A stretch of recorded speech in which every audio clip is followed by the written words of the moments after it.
Hello and welcome everybody, I'm Barbarian. This is Crusader Kings 2 and we return it after the end old world to whatever this map is. We are of course in Lithuania and we are of course dictator Titas the Bear of House Ilkroljevic, if that is even how you pronounce that, which it probably isn't.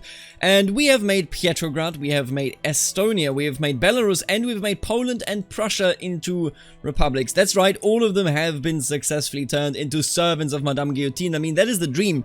But something that I didn't fully realize, you know, that is also inside of the power of the Republican movement is the fact that I can declare holy wars against other republics. Yes, I mean, you know, it's not literally a holy war, as in, you know, obviously they don't call it a holy war. There are some different costs and different payouts attached to it, but at the end of the day, you're seizing a duchy from someone that is your religion instead of seizing a duchy from someone that is of a different religion. Now, of course, this means, you know, the revolution will eat her own children.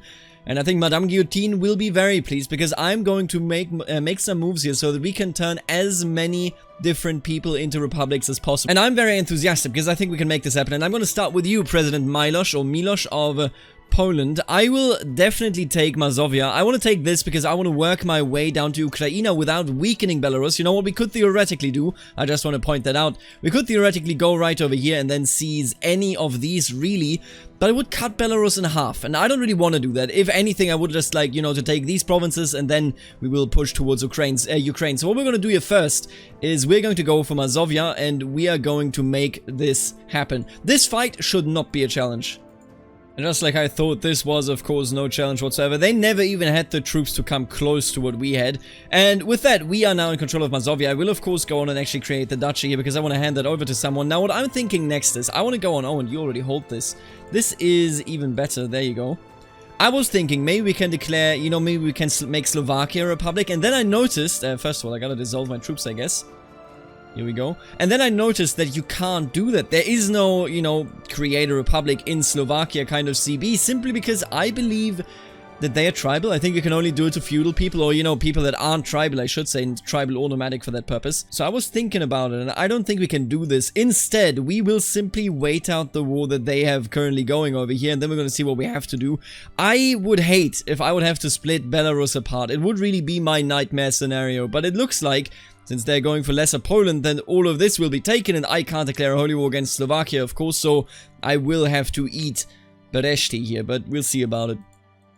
Okay, so I don't quite understand what is going to happen here, but I can at least establish the Republic of Poland in Slovakia, despite of course us already having a Republic of Poland. We will see how this turns out. I don't know exactly what this does, but I will without a doubt challenge Slovakia and hopefully, you know, destroy them. It would be quite interesting to see whether Slovakia would spawn a new, you know, like something like Crusader Poland, or whether Poland would simply get that land. We're gonna see how it turns out, but I think we can hope that this might even be successful. And you know what? Are you busy? You're not busy. You know what? Why don't you join me? Sometimes you just need some help, and I think you are the right position there. The Sansculot as well, please come and aid me. Let's destroy Slovakia together, shall we? And I guess this shouldn't come as a surprise to anyone. We have yet again baited the AI in, and I mean, honestly, we're not even going to watch this in 3-speed because this is going to be a disaster for them. I mean, look at this. Yeah, I don't know what they were thinking. They even brought in reinforcements. What are you doing? Well, you know, the Slovakians will definitely be losing this war. And as per usual, of course, the AI is no challenge for me. Although I will say, by the way, I am still very much afraid of going into the Novelist faith, because if at any point the Novelist Numenor Empire comes together and fights us... Wait, what the hell is going on here? There was a huge independence faction, huh? And now Britain is independent. Oh, that is interesting. But whenever the Novelists get together to fight us, I think we will, you know, we will be weaker. We will lose. So I will, you know, continue to kind of build up our power base over here and hope that that will aid us. And would you look at that? What happened here now? So we now have revolutionary Poland next to Poland. Well, you know what? The old Poland, Poland 1.0, President Miloš of Poland was very lame. President Vincenti of revolutionary Poland, now they have some good ideas. Although I am very afraid because I don't think they're going to be sticking around for too long. I'm so sorry, revolutionary Poland. You are cool and you are better than the other Poland, but I think Poland should be Lithuanian.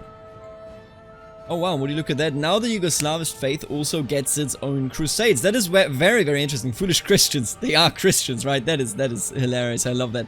But it appears that maybe Yugoslavism will actually become a power to be reckoned with over here in the East. Honestly, it makes me wonder, if we get a competitor to Numenor, I might be willing to only take out actual Numenor. My original plan was, of course, to like take over this entire thing for the revolution, but we'll see where this one goes. I'm excited. This is what they have definitely done with this mod, and what they have achieved is a very vibrant world. A world that changes throughout the years. Every decade there will be a huge upset. Every decade there will be a huge change. I mean, just look at this, for example, right? Catholicism, coming from Portugal, has taken over everything that is either transatlantic or, of course, Palmarian.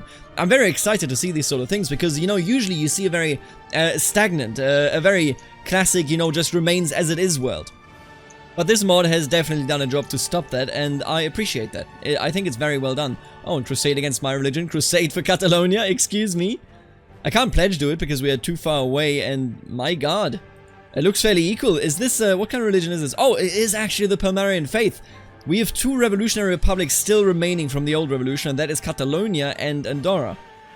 Let's see how they will fare. They don't look that strong, but, you know, maybe they can figure it out. We'll see. Now, while the Crusade is, of course, going on against Catalonia, we finally won the war for Lesser Poland. Can I immediately... Oh, you just stay with me. Oh, that is lovely. I really like that. Can I create the Duchy of Lesser Poland? Yes, indeed, we can. And I'm going to give it to you, because you are not mad at me, and this should also work out for everyone involved. Now, I will change my succession law at some point, but I don't think I need to do it right now. The Prussians are still, or rather yet again, fighting a civil war. Don't worry about it. Slovakia, I just want to check. I could create a Republic of Slovakia now. That is beautiful. So I think it was just because they were at war and they weren't in full control of any duchy. But what I'm more interested in is, of course, the Ukraine. But what we're going to do first here is I think I'm going to create yet another revolutionary Poland. And then I'm going to conquer yet another revolutionary Poland. Doesn't that sound like a good plan? We create our own children that I can then continue to eat. Oh, this is the dream of any revolutionary, I would argue. Oh, that was very quick. Victorious Crusaders. Cursed infidels. King Ordonio, the sword of the Lord. My god, the Republic of Catalonia has fallen yet again, man. The Catalans aren't having an easy time. Let's just hope that maybe that was the last time. But look at this. This is the major battle, at least I would argue it is. There is some weird independence faction. I can't really do anything about that. You know, they are... Oh, it's a revocation. Well, of course, that makes sense. We're not going to get Perdomijel. I don't think that matters too much. All I need to do is take them over here. And we are, of course, going to win this battle. Let's just fast forward through it. I mean, honestly, right now here in the East, I think we are unbeatable. They just keep bringing in more people. Did you just see that they reinforced a clearly unwinnable battle? But I'll take it. And I will say thank you for this, you know, free war score. We can finish this off, I think, fairly quickly, by which I mean that, you know, after this, we will of course turn west instead of going east. Once Ukraine has fallen to the revolution, I think we can go on and take care of everything in the west that we have been planning for. And this first war is, of course, over, and yet again, another revolutionary Poland exists. Wait a minute, this is technically a different revolutionary Poland. Wait a minute, what? Oh. Interesting. So, like, the other revolutionary Poland just doesn't exist as a title anymore, but this one now does, and of course this one will not live for much longer, because I will immediately go and conquer it all, as you do, right? As you do. Hello there. Yes, I would like to seize Red Ruthenia so that I can finally reach Ukraine in a much, much better fashion. Beautiful. I love it. And there you go. Red Ruthenia has fallen, and with it, of course... Wait a minute. Let me just check this. Yeah, interesting. This is a different... Titular Kingdom of Revolutionary Poland. Revolutionary Poland has fallen for a second time, and I mean, what can you do? You know, it is exactly what it is. It has come as it was deserved. And I want to hand this over. Why don't, you know, Nazar, you look like a good fella. Why don't you take this stuff here? There we go. Beautiful. Now, what we are going to do next, of course, is, you know, I would call it, honestly, the conclusion of the process that we have pushed forward. I don't know what's going on over here, but I don't really care for Belarus having some infighting if it is all the same religion. Ukraine is the last remnant of the old order. And I think it is time that the entire Republic of the Ukraine, or of Ukraine, becomes, you know, the proper revolutionary force that it was supposed to be. I hope that they can push further, you know, towards Azov, maybe even towards Yugoslavia. That would be quite nice, but we'll see how it goes. Oh, this is going to be pretty rough. So they are coming for us, and they are coming for us with quite some might. And the Ukrainians have gotten ready, because they know that, you know, they can attack these 3.6k. There is a river crossing there and whatnot, but they are locked in now. And I can only hope that our reinforcements will enter the battlefield in time. This one might be a bit of a closer one, just because we arrive so very late. Yeah, this initial phase here is horrible. I don't even know if we can hold until the reinforcements arrive. But there they are, and those reinforcements, of course, should be carrying the day. Indeed they are. Beautiful. Nobody will resist the revolution, not even Ukraine, and they have resisted so much, haven't they? But not today. The revolution and Madame Guillotine do not care who you are, they only care for the blood of your peasants, because, of course, you know, that is what sustains them. Alright, I think this one will be a complete victory then, after this decisive battle there. And this is the end. Ukraine has now become a blessed republic. Now, I don't know whether he will actually be able to hold, because honestly, President Anton has a very, very difficult task going ahead. You know, he's looking at a situation where he is most certainly not in power. He's most certainly not the most powerful ruler in his region. We will see how it goes. I would be excited if he could hold this position. If he can't, I mean, so be it, right? You can't always be sad about the circumstances that your people are in, and I can see that Petrograd is actually losing. I'm gonna aid Petrograd, and then we're gonna take a look at the West, I think it is time, and I hate that Prussia is just in permanent revolt. Although I suppose this makes sense for the permanent revolution, right? Do we still have a truce? We'll see. I think our path that we now have to go on is to the West, and I think we are ready for it. So here's the way I see this world. I talked about going west. I just helped, you know, Petrograd to restore itself, but I don't think we should go west. I think this is too hasty. I think what we need to do is we need to make a thorough shift, a thorough, you know, cleanup of the house that is Russia, or rather that is, you know, Eastern Europe here with Russia, Belarus, of course, the Baltics, Ukraine, and then over here. I don't even know if we could ever reach down here into the, you know, Caucasus area, into the steppes. But what I want to do is I want to, at the very least, turn Central into a stronghold of the revolution instead of being a stronghold of the Tsarist movement. And for that, of course, I first need to make my way over there, and we are going to make our way through Polotsk. They just became independent, I think, by accident from Petrograd. And by the way, our borders are horrible, I fully understand this, but we're going to go and we're going to establish the revolution in this entire area. I will not rest until this is done, and I can finally say, hey, you know what, everybody is properly Jacobinist. This is a world revolution, not just your tiny, you know, neighborhood revolution. So I simply successfully turned the region over here, Pazerie, which I don't actually know what it means, but I turned it, of course, into a republic, and now we shall see Smolensk making this republic practically non-existent. But believe me, it is all for the greater good. But it doesn't end here. What we're going to do is I'm going to introduce primogeniture, so that we don't actually split. You know, nobody needs a split, nobody will ever get a split, and there you go, beautiful. Our titles will now all stay together, but even better, my primary son, who is also, you know, he's very hateful of me, but he's Midas touched, he's shrewd, honest, ambitious, and diligent. He's amazing, and not just that, he is going to marry the family that is on the throne of Prussia, and that means, in direct translation, that I will be able to unify these kingdoms. We will become a true empire. Oh, and we could also become the Commonwealth. That's kind of cool. Becoming the Commonwealth is kind of a cool idea. But we'll see how that turns out. You know what? Becoming the Commonwealth is actually pretty neat. It's kind of cute. Has a good flag and everything. We might want to go with the Commonwealth there, but not yet. At this time, after suppressing a rebellion down here, we will go for Pazerie, because I, of course, need to make my way towards Central, or else this dream will never come to fruition. Would you look at that? Forge a bloodline. I can finally actually go, and Dictator Titas the Bear can try to forge a bloodline. Shouldn't we have a lot of... Yeah, look at that. Win 15 foreign wars. We're already 16 out of 15.